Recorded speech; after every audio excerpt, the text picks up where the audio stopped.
एक अति सुंदर महिला ने विमान में प्रवेश किया और अपनी सीट की तलाश में नजरें घुमाईं। उसने देखा कि उसकी सीट एक ऐसे व्यक्ति के बगल में है जिसके दोनों ही हाथ नहीं हैं। महिला को उस अपाहिज व्यक्ति के पास बैठने में झिझक हुई। उस सुंदर महिला ने एयर होस्टेस से बोला, मैं इस सीट पर सुविधापूर्वक यात्रा नहीं कर पाऊंगी क्योंकि साथ की सीट पर जो व्यक्ति बैठा हुआ है उसके दोनों हाथ नहीं हैं। उस सुंदर महिला ने एयर होस्टेस से सीट बदलने हेतु आग्रह किया। असहज हुई एयर होस्टेस ने पूछा, मैम, क्या मुझे कारण बता सकती हैं? सुंदर महिला ने जवाब दिया, मैं ऐसे लोगों को पसंद नहीं करती। मैं ऐसे व्यक्ति के पास बैठकर यात्रा नहीं कर पाऊंगी। दिखने में पढ़ी लिखी और विनम्र प्रतीत होने वाली महिला की यह बात सुनकर एयर होस्टेस अचंभित हो गई। महिला ने एक बार फिर एयर होस्टेस से जोर देकर कहा कि मैं उस सीट पर नहीं बैठ सकती, अतः मुझे कोई दूसरी सीट दे दी जाए। एयर होस्टेस ने खाली सीट की तलाश में चारों ओर नजर घुमाई, पर कोई भी सीट खाली नहीं दिखी।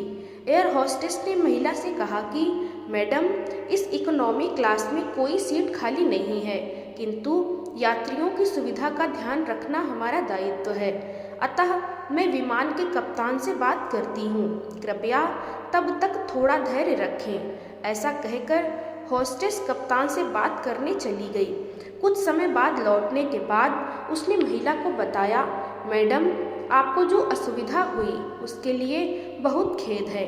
इस पूरे विमान में केवल एक सीट खाली है और वह प्रथम श्रेणी में है। मैंने हमारी टीम से बात की और हमने एक असाधारण निर्णय लिया।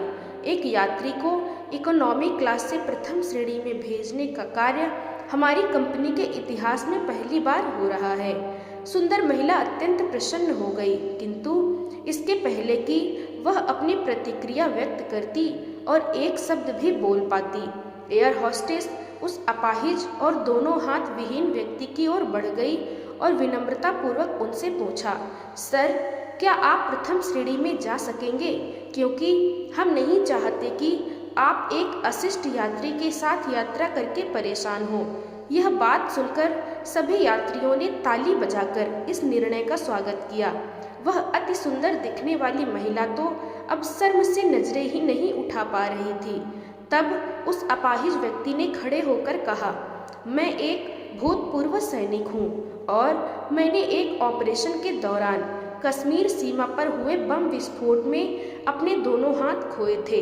सबसे पहले जब मैंने इन देवी जी की चर्चा सुनी तब मैं सोच रहा था कि मैंने भी किन लोगों की सुरक्षा के लिए अपनी जान जोखिम में डाली और अपने हाथ खोए, लेकिन जब आप सभी की प्रतिक्रिया देखी तो अब अपने आप पर गर्व हो रहा है कि मैंने अपने देश और देशवासियों के लिए अपने दोनों हाथ खोए। और इतना कहकर वह प्रथम श्रेणी में चले गए। सुंदर महिला पूरी तरह से अपमानित होकर सर झुकाए सीट पर बैठ गई। अगर विचारों में उदारता नहीं है तो ऐसी सुंदरता का कोई मूल्य नहीं है।